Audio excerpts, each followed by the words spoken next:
Donnie and Dolly. The team is supported by ableauctions.ca. Closing your business? We can help. Wednesday, and all of our guests today, including Farhan Lalji, standing by. Brought to you by our title sponsor, Able Auctions, ableauctions.ca. Delaney's OK Tire in Langley inbox. Ian in Victoria. He wants me to keep my references current. Hey, Ian, it ain't happening. It's just not going to happen. At least I didn't bring up Hogan's Heroes in the first segment. So there's that. Canucks over the Sabres by a score of 3-2 last night, hosting Montreal Thursday at Rogers Arena. Joined now by Farhan Lalji from TSN. Farhan, thanks for doing this, sir. How are you? Good. Hogan's Heroes, very underrated show. I used to love that show. Yeah. I don't know if it would pass muster today, but I did watch it a lot as a kid. There was a lot going on politically with that show. Yeah. But back then, I laughed. Hey, we're debating today our poll question, Waddling Dog poll question. JT Miller, I thought he was fabulous last night. A lot of the Canucks were good last night. MVP or not, Farhan? Yeah, the gap's closing, but I would still nudge it forward to Quinn Hughes. Yeah. And I know Thatcher Demko would be in that discussion as well. And certainly fans would love it if you could actually legitimately put Elias Pettersson into that discussion, but you can't, although he was very good last night.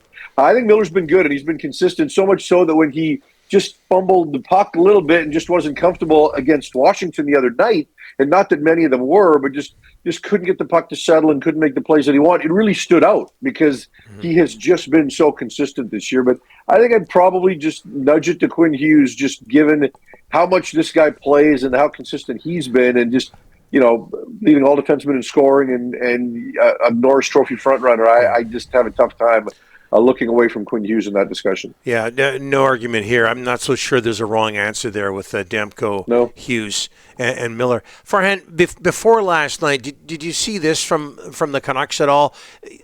People pretty much know they've been in a playoff spot since the All-Star break. And Rick Tocchet has talked about complacency. Do you think that has been an issue?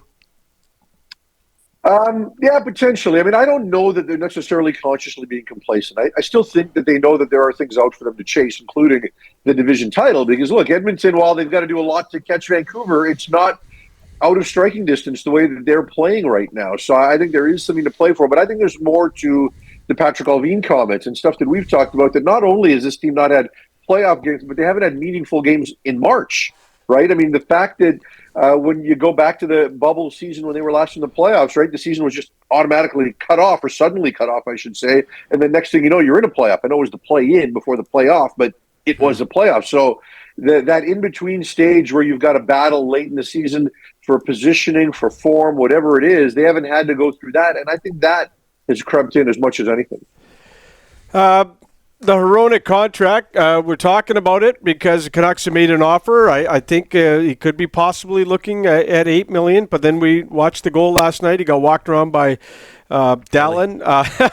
We've talked about it on the show. Your thoughts on, for me, I don't think he should get a penny more than Quinn Hughes, because I don't think any defenseman in Vancouver deserves a penny more than Quinn Hughes. But it's going to be interesting to see how this contract goes. Yeah, I would agree with you, Rick. I think there is no way, and I understand that contracts evolve, right? I mean, people have asked me, you think Elias Pettersson's a top 5 player in the National Hockey League? I don't. I think he's a top 10 player, but he's getting paid as a top 5. But again, contracts evolve, right? So that could certainly change by the end of this offseason.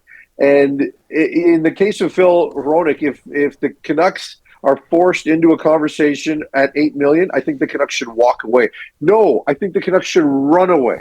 Because he's not that player, regardless of what contracts evolve into. I mean, when he's tried to drive a pair, he hasn't been able to do it. I think Quinn Hughes, Philip Hronek is really good, and he's the Canucks' second best defenseman. But there is a gap between Quinn Hughes and Philip Hronek, and I think the fact that he's been able to play with Hughes has really helped his game, because when he's been isolated defensively, he has been barely average. So that concerns me, that you're going to pay a barely average defensive player $8 million.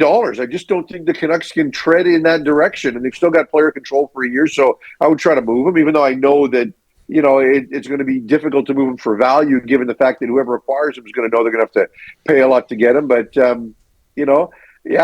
he's got to be below Quinn Hughes, even though the fact the contracts changed for me I'm sure the Canucks probably offered him somewhere right around the high 6s or 7, which is probably where I think he should come in. I think it'll be above that. I'd be nervous to pay it, but I wouldn't touch 8. When Garland was with Bluger and Joshua, there was the best third line in the NHL, and he was a big driver of the play there. And then he moves up last night, and he did not look out of place at all. I mean, it doesn't matter where you put this guy; he's just a spark plug. Yeah, and it's funny because the first couple of seasons he was in Vancouver, no matter where you put him, it just didn't fit, right? It was clunky. Yeah. And now, for me, when they decided to put Garland on that line, I liked it, and I'll tell you why. Because Elias Pettersson has been playing really, really average, and he hasn't been attempting to drive play. That changed in the third period of the Washington game, and he was certainly better last night. But since the All-Star break, Elias Pettersson has not been a play driver. Conor Garland has been a play driver, and you don't necessarily want him with Pettersson because you want the puck on Pettersson's stick. So I thought, okay, well, if Garland's going to drive play, maybe that'll help Petey going a little bit. And so I think there's been a fit there, but not for that reason, because I do think that Pettersson was much more dynamic last night. He wanted the puck on his stick going through the neutral zone. He tried to be more creative, tried to beat people. He tried to deke, right? He showed confidence that we haven't seen in a while, so I like the way he's playing. And Garland, you're right, Rick, has now been fitting in with everybody. And with that third line, here's the other piece of it. Remember, Garland signed here initially under a different management team, but Garland signed to be a top 6 player. Yeah. So maybe it's time to circle him back to that. And Dakota Joshua is a top 6 player. When Dakota Joshua comes back, that guy is showing the hands and scoring ability prior to the injury. It'll take him time to get sharp again.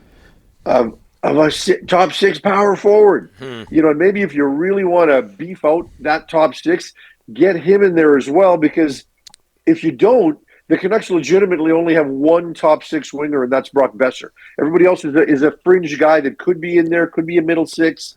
So if you're going to commit to Garland in the top 6, do the same with Joshua when he comes back. Ooh.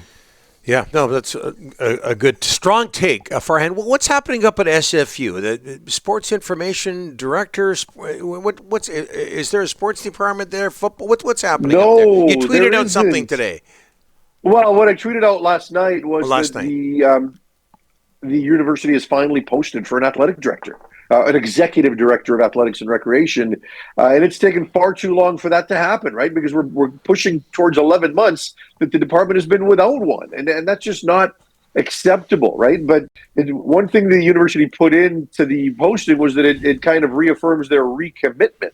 So, I'm not sure there was a commitment before, but let's see if there is a commitment now, right? And I think the type of person they hire for this job will go a long way towards deciding that, right? Because if you're not going to pay enough and you're not going to show a commitment, I think if you're a qualified athletic director, you should be interviewing the university, not the other way around, right? Yeah. Like that's what it's come to right now, because forget football. And that's hard for me to do because I want them to bring football back. Yeah. But just a general commitment to athletics has simply not been there. These athletes have not been supported. If I was a parent, I'd want my kids to go to SFU for academic reasons. I would never want them to be a part of that athletic department. But hopefully this is a sign that, the sea is shifting a little bit, because, it was a once proud athletic department. It hasn't been that for some time. So hopefully they can hire the right person and the university can demonstrate a meaningful, sustainable, tangible commitment to athletes and to athletics. Okay, and one more, very, very quickly. I'm getting the wrap-up sign here, but it's Farhan Lalji. Come on. I'll give Henderson a sign. If Henderson wants I know you will. We give him one every day. Yeah. Hey, because this involves a former Seahawk, the quarterback situation in Pittsburgh, Justin Fields goes there from Chicago. Russell Wilson is there. You at one point tweeted out that would have been the perfect landing spot for Nathan Rourke. What's going to happen at the QB position in Pittsburgh, Pennsylvania? Well, I think that Justin Fields could be the quarterback of this team long term. They don't want to get into a rebuild and find themselves in a situation where they got to go out and get a top 3 guy in the draft. So at the end of the day, I think it's a good fit for them, right? Because they've got 2 viable candidates with starting quarterback experience. Russell Wilson was better last year than he was in 2022, but a lot of those numbers were inflated by what he was asked to do in the offense, and a ton of checkdowns to the running backs and high percentage controlled low yardage passes. But he did get better, right? And, I think he's going to be motivated. I think they're going to put him in an offense where he's going to have the greatest ability to succeed because it's going to be run first. And I think Justin Fields needed a reset in his career, but I still think there's a lot of talent and ability there. I think you'll probably see him get a meaningful number of snaps this year at the position, and I'm curious to see how it's going to play out. Wilson's supposed to be the lead horse going into training camp. We'll see what that looks like for the start of preseason. But I haven't closed the book on Justin Fields yet, so I think this is going to be a good situation for him. And I think you're going to get Russell Wilson on his best behavior. Farhan, thanks for this. Kevin from Calgary, Delaney's OK Tire and Langley inbox. Love the take. Garland and Joshua in the top 6 is the way to go. I'm going to save that, use it next week, and call it ours. Okay? Just I want so credit. You know. No, I want credit. And Joshua's agent. Inbox Lalji takes. That you can Sabres suits on. It's got a ring to it. Work on the title, and I'll get back to you. Okay? Okay. Thanks for this, Farhan. Appreciate it. See you guys.